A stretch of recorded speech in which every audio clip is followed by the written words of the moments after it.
মাননীয় মুখ্যমন্ত্ৰী ডক্টৰ হিমন্ত বিশ্ব শৰ্মা ডাঙৰীয়াই এখন চাদৰ, এখন এৰী চাদৰ, এখন শৰাই আৰু একোটা জাপিৰ সৈতে আদৰণি জনাইছে। সকলোকে এটা বিশাল হাত চাপৰিৰে ভাৰত মাতা কে, ভাৰত মাতা কে।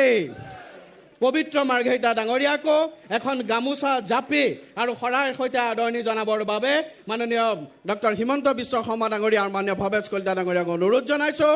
সকলোকে এটা হাত চাপৰিৰ সৈতে আমাৰ দৰে এজন কাৰ্যকৰ্তাৰ মাননীয় পবিত্ৰ মাৰ্ঘেৰিটা ডাঙৰীয়াক আদৰণি জনাবৰ বাবে অনুৰোধ জনাইছোঁ।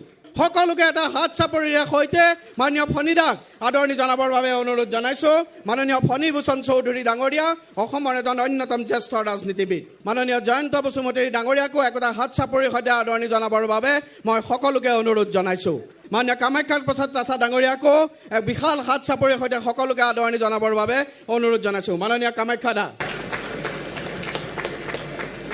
ৰঞ্জিত দত্ত ডাঙৰীয়া, মাননীয় ৰঞ্জিত দাকো এটা হাত চাপৰিৰ সৈতে আদৰণি জনাবৰ বাবে অনুৰোধ জনাইছোঁ। মাননীয় দিলীপ দাৰ কাৰণে এটা বিশাল হাত চাপৰি দিবৰ কাৰণে মই সকলোকে অনুৰোধ জনাইছোঁ। দ্বিতীয়বাৰৰ বাবে বিপুল ভোটত বিজয়ী হৈ আহিছে মাননীয় দিলীপ শইকীয়া ডাঙৰীয়া। মাননীয় প্ৰধান বৰুৱা ডাঙৰীয়া, মাননীয় প্ৰধান দাকো একেটা বিশাল হাত চাপৰিৰ সৈতে আদৰণি জনাবৰ বাবে আমি অনুৰোধ জনাইছোঁ। ভাৰত মাতা কে, ভাৰত মাতা কে, বিজেপি জিন্দাবাদ। শিলচৰ লোকসভা সমষ্টিৰ পৰা নিৰ্বাচিত হৈ আহিছে আমাৰ জ্যেষ্ঠ নেতা। সকলোকে এটা বিশাল হাত চাপৰিৰ সৈতে মাননীয় পৰিমল দাক আদৰণি জনাবৰ বাবে অনুৰোধ জনাইছোঁ। মাননীয় কৃপানাথ মাল্লা ডাঙৰীয়া, এটা বিশাল হাত চাপৰিৰে মাননীয় কৃপানাথ দা আৰু কৰিমগঞ্জ জিলাৰ সমূহ কাৰ্যকৰ্তাক আপোনালোকে আদৰণি জনাওক। মাননীয় কৃপানাথ মাল্লা ডাঙৰীয়া, বিজুলী কলিতা মেধি ডাঙৰীয়ানী গুৱাহাটী লোকসভা সমষ্টিৰ পৰা নিৰ্বাচিত হৈ আহিছে। মাননীয় বিজুলী বাইদেউৰ কাৰণেও এটা বিশাল হাত চাপৰিৰ সৈতে আপোনালোকক আদৰণি জনাবৰ বাবে অনুৰোধ জনাইছোঁ।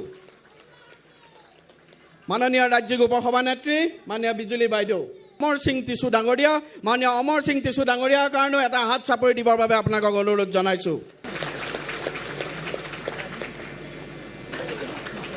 ভাৰত মাতা কে, ভাৰত মাতা কে, ভাৰত মাতা কে, বন্দে।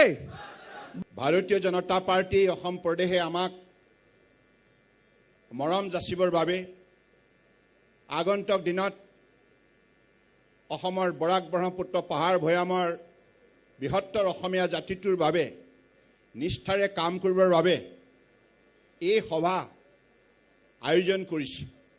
এই সভাৰ যোগেদি প্ৰতিগৰাকী নিৰ্বাচিত সাংসদক তেখেতসকলে মনে প্ৰাণে বিচাৰিছে যে অসমৰ হৈ আমি যেন নিষ্ঠাৰে কাম কৰোঁ আৰু ভাৰত ৰাষ্ট্ৰৰ শক্তিশালী কৰাৰ নিমিত্তে প্ৰধানমন্ত্ৰী নৰেন্দ্ৰ মোদী ডাঙৰীয়াৰ বলিষ্ঠ নেতৃত্বত আমি কঠোৰ পৰিশ্ৰমত বৰ্তি হওঁ।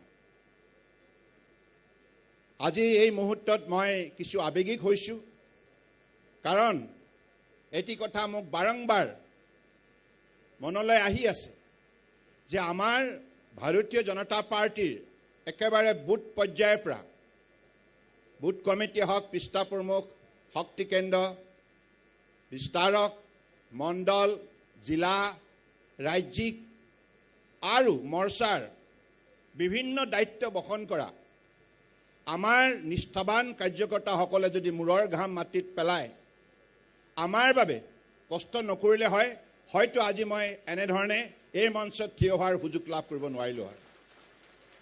গতিকে সেইকাৰণে মই প্ৰতিগৰাকী নিষ্ঠাবান কাৰ্যকৰ্তা বন্ধু বান্ধৱীক আন্তৰিকতাৰে কৃতজ্ঞতা জ্ঞাপন কৰিছোঁ।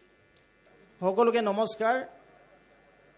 আজি আমি ভাৰতীয় জনতা পাৰ্টিৰ ৰাজ্যিক কাৰ্যালয়ত গত যি লোকসভা নিৰ্বাচনত মোদীজীৰ বলিষ্ঠ নেতৃত্বত মোদীজীক আমি তৃতীয়বাৰৰ কাৰণে প্ৰধানমন্ত্ৰী পদত অধিষ্ঠিত কৰি অসমত সৰ্বকালৰ ৰেকৰ্ড ভংগ কৰি মাননীয় মুখ্যমন্ত্ৰী ডক্টৰ হিমন্ত বিশ্ব শৰ্মা ডাঙৰীয়াৰ অহৰহ প্ৰচেষ্টা, নৰেন্দ্ৰ বৰাৰ প্ৰচেষ্টাৰ ফলত আমি 11খনকৈ আসন অৰ্থাৎ 11জনকৈ সাংসদ আমি অসম ভূমিৰ পৰা দিল্লীলৈ পঠাবলৈ সক্ষম হৈছোঁ।